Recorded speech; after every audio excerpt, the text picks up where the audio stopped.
আসসালামু আলাইকুম গাইজ, আজ বাসায় রান্না করেছিলাম বেগুন চিংড়ি চচ্চড়ি। কড়াইতে গরম সরিষার তেলের মধ্যে আমি পেঁয়াজ কুচি এবং চিংড়ি মাছ দিয়ে দিলাম।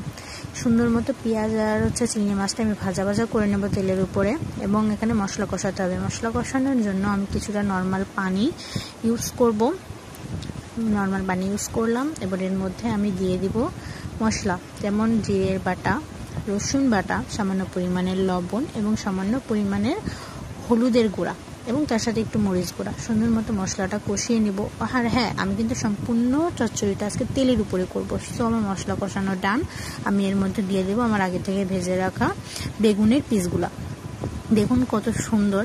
আর আমি এটা মিক্স করে দিব মশলাটার সাথে, বেগুনটা মিক্স করে দিব এবং সম্পূর্ণ তেলের উপরেই রান্নাটা করব। দেখুন কত সুন্দর লাগছে দেখতে।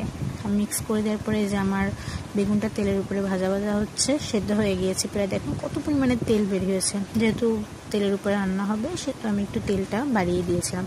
আমার বেগুন চচ্চড়ি দেখুন হয়ে গিয়েছে। আমার বেগুন চচ্চড়ি সম্পূর্ণ ডান। এবার আমি চুলা থেকে নামিয়ে নিব, বাটিতে নামিয়ে নিলাম। এবার হচ্ছে খাওয়ার পালা। সো আমার ভিডিও ভালো লেগে থাকলে সকলে সাবস্ক্রাইব করুন, পাশে থাকবেন। ধন্যবাদ।